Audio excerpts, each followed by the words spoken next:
યુસીસીને લઈને મુખ્યમંત્રી ભૂપેન્દ્ર પટેલ અને ગૃહ રાજ્યમંત્રી હર્ષ સંઘવી પ્રેસ કોન્ફરન્સ કરી રહ્યા છે।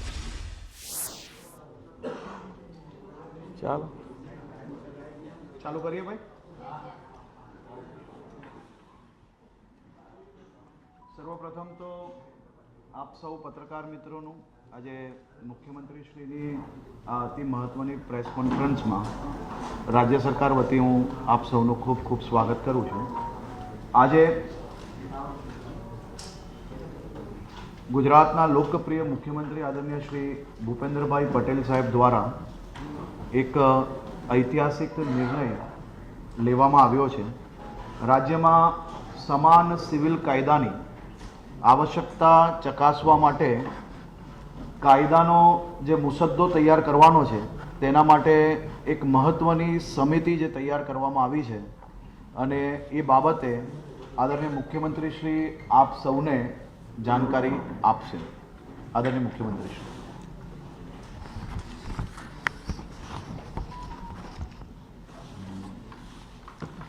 નમસ્કાર। આપણે સૌ એવા મહાન રાષ્ટ્રના નાગરિકો છીએ કે ભારતીયતા આપણો ધર્મ છે અને બંધારણ આપણું ધર્મ ગ્રંથ છે। ભારતનું બંધારણ નાગરિક ધર્મ નિભાવવા માટે સૌનું પથદર્શન કરતું આવ્યું છે। વિશ્વ નેતા અને લોકપ્રિય વડાપ્રધાન શ્રી નરેન્દ્રભાઈ મોદીના નેતૃત્વમાં આ વર્ષે આપણે સંવિધાનના 75 વર્ષની ઉજવણી કરી રહ્યા છીએ।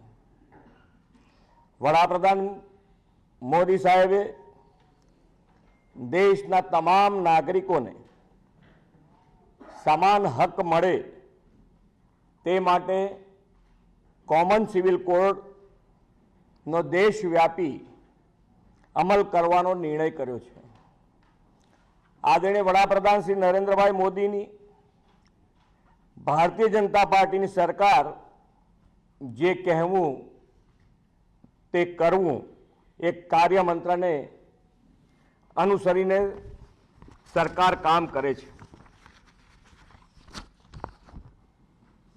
આર્ટિકલ 370ની નાબૂદી, વન નેશન વન ઇલેક્શન, નારી શક્તિ વંદના અધિનિયમ, ટ્રિપલ તલાક કાનૂન વગેરે માટે જે વચનો આપવામાં આવ્યા તે એક પછી એક પૂર્ણ થઈ રહ્યા છે। એ જ દિશામાં આગળ વધતા વડાપ્રધાન શ્રી સમાન નાગરિક ધારાનો અમલ કરવાનો માટે સંકલ્પબદ્ધ છે। ગુજરાત વડાપ્રધાનશ્રીના સંકલ્પને સાકાર કરવા માટે હંમેશા પ્રતિબદ્ધ રહ્યું છે। વડાપ્રધાનશ્રીના પદચિહ્ન પર ચાલતા ગુજરાત સરકાર રાજ્યમાં વસતા તમામ નાગરિકોને પણ સમાન હક અને અધિકાર મળે તે દિશામાં આગળ વધી રહી છે। આ માટે ગુજરાતમાં કોમન સિવિલ કોડની આવશ્યકતા ચકાસવા અને કાયદા માટેનો મુસદ્દો તૈયાર કરવા સુપ્રીમ કોર્ટના નિવૃત્ત ન્યાયાધીશ શ્રીમતી રંજના દેસાઈની અધ્યક્ષતામાં એક કમિટીની રચના કરવાનો મહત્વપૂર્ણ નિર્ણય કર્યો છે।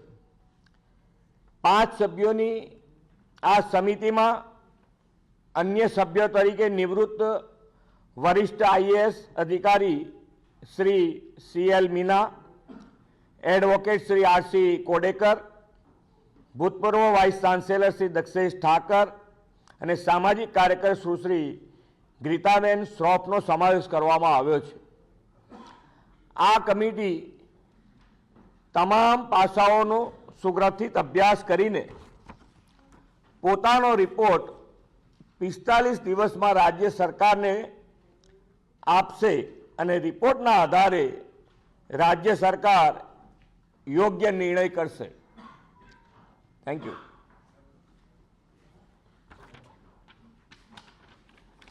ચાલો।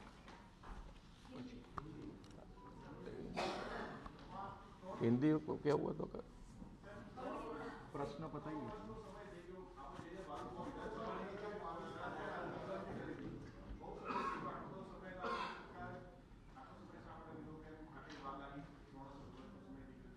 ભારતીય જનતા પાર્ટીની સરકારનો હંમેશાથી એક વ્યવહાર રહ્યો છે કે જે બોલે એનું પાલન કરવું અને ગુજરાતમાં કે દેશમાં ભારતીય જનતા પાર્ટીની સરકાર દ્વારા જેટલા વચનો આપવામાં આવ્યા છે તેનું પાલન કરવામાં આવ્યું છે અને બધા જ કામ એક પછી એક મહત્ત્વ આપીને એ કામગીરીને પૂર્ણ કરવામાં આવી રહ્યું છે અને આમાં બી મુખ્યમંત્રીશ્રીએ ખાસ નિર્ણય લીધો છે કે માત્ર 45 દિવસની અંદર રાત દિવસ એક કરીને આ રિપોર્ટ તૈયાર કરીને રાજ્ય સરકારને રજૂ કરવામાં આવે અને સમયસર એ કામગીરી પૂર્ણ કરવામાં આવશે.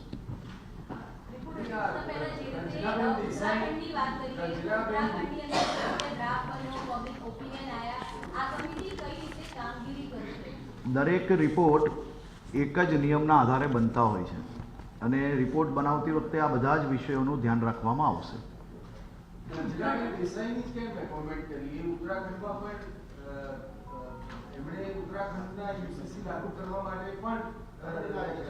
રંજનાબેન દેસાઈ એ સુપ્રીમ કોર્ટના એક્સ જસ્ટિસ છે અને એક ખૂબ જ અનુભવ ધરાવતા વ્યક્તિત્વ છે. એ ચૂઝ કરવા વખતે તો અનુભવના આધારે ચૂઝ કરતા હોય છે એટલે કેમ ચૂઝ કર્યું એનું કોઈ પર્ટિક્યુલર રીઝન ના હોય પરંતુ એમનો અનુભવ એ ખૂબ બોલો છે અને સુપ્રીમ કોર્ટના એક્સ જસ્ટિસ છે. ત્રણ વિષયો છે આ કાયદાને લઈ. રૂપાલા સાહેબની જાહેરાત થઈ એ વખતે પણ વાત કરી કે અમે લોકોએ એ બાબતની ક્લેરિટી જોઈએ છે. એક તો આપણું સ્ટેટ 14 થી 15% આદિવાસી સમૂહ ધરાવતું રાજ્ય છે તો એના જે સ્પેશિયલ અધિકારો છે એને આ કાયદો અસર કરશે કે કેમ સરકાર શું વિચારી રહી છે. બીજું કે સ્ટેટની અંદર પહેલાથી ધર્મના આધારે રેસિડેન્શિયલ્સ નું વિભાજન છે. અશાંતધારો અહીંયા આગળ લાગુ છે તો અશાંતધારાને આ કેવી રીતે અસર કરશે કે કેમ આ બાબતની ક્લેરિટી જોઈએ. સર્વપ્રથમ તો આ ખૂબ મહત્વનો પ્રશ્ન છે. ભારતીય જનતા પાર્ટીની ઉત્તરાખંડ સરકારે દેશમાં યુસીસીનું એક અદ્ભુત મોડલ રજૂ કર્યું છે અને અગર આપ એનો એ રિપોર્ટને સ્ટડી કરશો તો આપને અંદાજો આવી જશે કે કોઈ બી પ્રકારે આદિવાસી સમાજની જે રીતિ રિવાજો અને જે કાનૂન છે એટલે એમના જે કાયદાઓ છે એને કોઈ બી પ્રકારે નુકસાન એ આખા યુસીસીના કાયદાની અંદર નથી લાવવામાં આવ્યું અને દેશના ગૃહમંત્રી આદરણીય શ્રી અમિતભાઈ શાહ સાહેબે બી ઝારખંડમાં એક સભા દરમિયાન દેશભરને સંબોધતા એમને કહ્યું છે કે યુસીસીના કાયદામાં આદિવાસી સમાજને અમે જે બી રાજ્યની અંદર કાયદો લાવશો ત્યાં સંપૂર્ણ ચિંતા કરીને આદિવાસી સમાજના રીતિ રિવાજો અને એના જે કાયદાઓ છે તેનું સંરક્ષણ સંપૂર્ણ કરવામાં આવશે. અને ખાસ કરીને તમે જે અશાંત ધારાની વાત કરી, અશાંત ધારા અને યુસીસીને કોઈ બી પ્રકારનું કોન્ફ્લિક્ટ એમાં થતું નથી. એ ધર્મના આધારે વિભાજિત નથી થયા. એ ક્યાંક ને ક્યાંક ત્યાં જે કાનૂન પરિસ્થિતિ હોય, ત્યાં જે ઘટનાઓ થઈ હોય એના આધારિત આપણે નક્કી કરતા હોઈએ છીએ.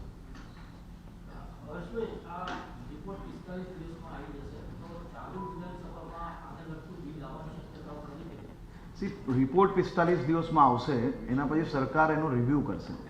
એટલે 45 દિવસમાં રિપોર્ટ આવ્યા પછી રાજ્યના મુખ્યમંત્રી શ્રી એના રિવ્યૂ પછી એનો નિર્ણય લેવામાં આવશે ને એની જાણકારી આપ સૌને આપવામાં આવશે.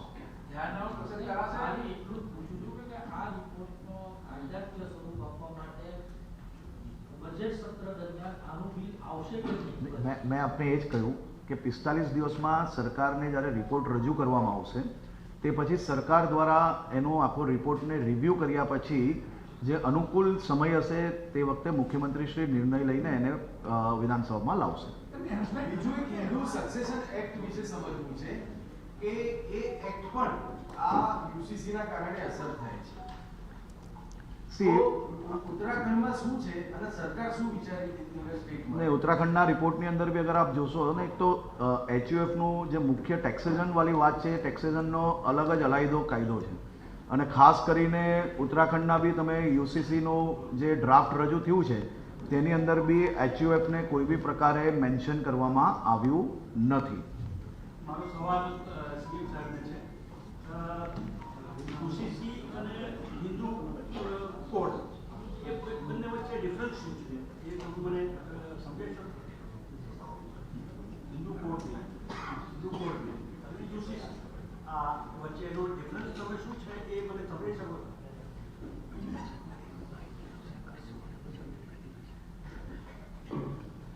આમાં સર્વપ્રથમ એ બેવની જે તફાવત છે એ તફાવતને સમજવા અને લોકોના વ્યૂ લેવા માટે આ રિપોર્ટ રજૂ કરવા માટેની કમિટી બનાવવામાં આવેલી છે અને એમના જ માધ્યમથી આ આખો રિપોર્ટ તૈયાર થશે ને સરકારને રજૂ થશે. પછી મુખ્યમંત્રી શ્રી એનું આખું નિરીક્ષણ કર્યા પછી રાજ્યના એસેમ્બલીની અંદર એને રજૂ કરવામાં આવશે. એટલે એ વિષયની બી સંપૂર્ણ માહિતી એની અંદર આપવામાં આવશે. મારો પ્રશ્ન એટલા માટે છે કે હિન્દુ કોડ બિલનો વિરોધ આંબેડકરે કર્યો અને એના સંદર્ભમાં રેઝિગ્નેશન પણ આપ્યું. હું એ જ બાબતે આપણે કહેવા માંગુ કે કાનૂન સચિવ પણ અહીંયા છે. હા, કુલ મળીને તમને એ જ સમજાવવા માંગુ છું કે આ કોઈ એક સમાજ માટે કાયદો નથી લાવવા માંગતો. યુસીસી એટલે કે બધા જ સમાજ માટે એક સમાન કાયદો લાગુ પડે તે માટે એના માટે જ યુસીસી લાગુ કરવામાં આવે. અને બીજો વિષય છે કે એનું જ્યારે રિસર્ચ અને એના માટે જ આ કમિટી બનાવવામાં આવેલી છે અને કમિટીના રિપોર્ટના આધારે જે દિવસે રિપોર્ટ રજૂ થશે તે દિવસે જરૂરથી તમને આ વિષયમાં ડિટેલ્ડ માહિતી આપવામાં આવશે. આ કમિટી કોને કોને મળશે અને લોકોના વ્યૂ કઈ રીતે લેશો? આમાં એડ કરું છું, કમિટીમાં ધાર્મિક નેતાઓનો સમાવેશ કેમ નથી અથવા તો આ આખો વિષય ધર્મના આધારે છે. તમે વિભિન્ન ધર્મની જે પ્રણાલીઓ છે એને એક સમાન ઉપર લાવી રહ્યા છો, તો કમિટીમાં કોઈ ધર્મ વિશેષજ્ઞનો કેમ એમાં સમાવેશ? આમાં જેટલા બી લોકો છે એ બધા જ ધર્મના લોકો છે અને બીજો વિષય કે બધા જ ધર્મના જે અગ્રણીઓ છે તેને કમિટી હંમેશા આ પ્રકારના કાયદા લાવતા પહેલાં મળતી હોય છે અને એમને મળ્યા પછી એ લોકોના રિવ્યૂ જે છે એના આધારે એ લોકો રિપોર્ટ બનાવતા હોય છે. એટલે આવનારા દિવસોમાં ધર્મ જોડે જોડાયેલા જે કોઈ અગ્રણીઓ છે એને બી મળવામાં આવશે અને કમિટી એમને મળ્યા પછી રિપોર્ટ જ્યારે રજૂ કરશે ત્યારે બધાના જ વ્યૂ એની અંદર લેવામાં આવશે. મુસ્લિમોને લાગુ પડે છે તો મુસ્લિમો અત્યાર સુધીનો એનું શું હોય છે કે આ કાયદો લાવવો જોઈએ કે એવું ક્યારે રજૂઆત થઈ છે? એના માટે જ કમિટી બનાવેલી છે અને કમિટી બધા જ લોકોને સાંભળશે. ત્યારે પર્ટિક્યુલર તમે જે કોઈ સમાજનું વાત કરો બધા જ સમાજને સાંભળશે, એમાં મુસ્લિમ સમાજને બી સાંભળશે.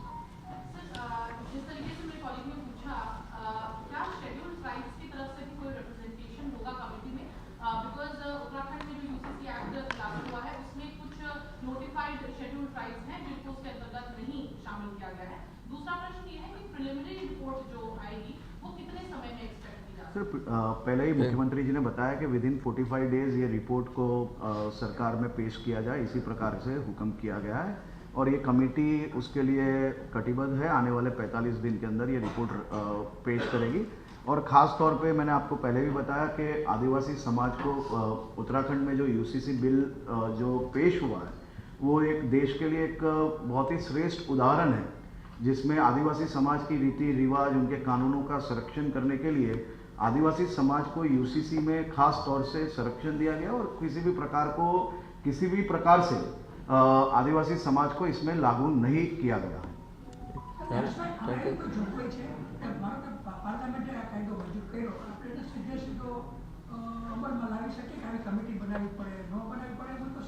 અમે તો નિષ્પક્ષ રીતે ટ્રાન્સપરન્સી રીતે કામ કરનાર સરકાર છે અને સરકાર દ્વારા બધા જ લોકોને સાંભળીને ટ્રાન્સપરન્ટ નિર્ણય લેવામાં આવી રહ્યો છે. એનું આ શ્રેષ્ઠ ઉદાહરણ તમે જ આપ્યું કે આ કમિટી દ્વારા આવનારા દિવસોમાં બધા જ લોકોને સાંભળીને એક શ્રેષ્ઠ નિર્ણય લેવાય જેનાથી સમાજને બધા જ સમાજને આ કાયદાથી ફાયદો થાય.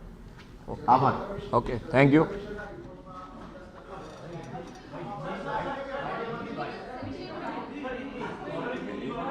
हिंदी वाइट आप हिंदी वाइट आप હું લઈ આ ઝવેરી કમિશન આપણે નિમ્યું એનો રિપોર્ટ હજુ બહાર નથી આવ્યો. એ જ રીતે આ 45 દિવસમાં આ કમિટી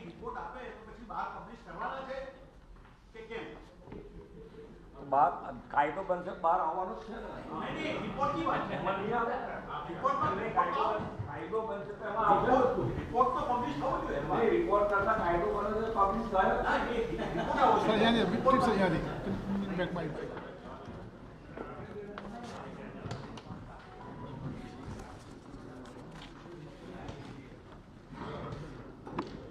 गुजरात के लोकप्रिय मुख्यमंत्री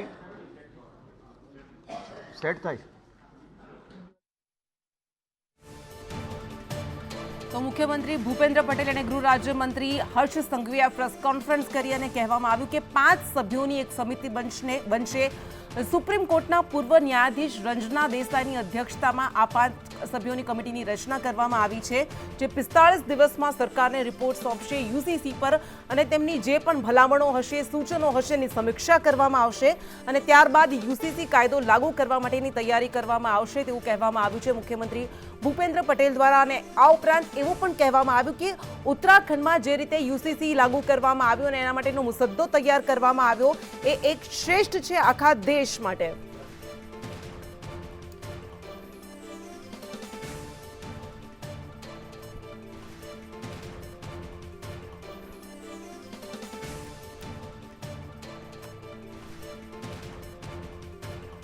તો આગામી દિવસોમાં હવે ઉત્તરાખંડ બાદ ગુજરાતમાં પણ યુનિફોર્મ સિવિલ કોડ લાગુ કરવામાં આવશે. આ મોટા સમાચાર મળી રહ્યા છે. પ્રેસ કોન્ફરન્સ કરવામાં આવી રાજ્યના મુખ્યમંત્રી ભૂપેન્દ્ર પટેલ દ્વારા, ગૃહ રાજ્યમંત્રી હર્ષ સંઘવી દ્વારા, અને તેમણે એ પણ કહ્યું છે કે કોઈ પણ જ્ઞાતિ કે જાતિને નુકસાન ન થાય એનું ધ્યાન રાખવામાં આવશે. આ ઉપરાંત આદિવાસી સમુદાયોના હકને પણ સંરક્ષિત કરવામાં આવશે.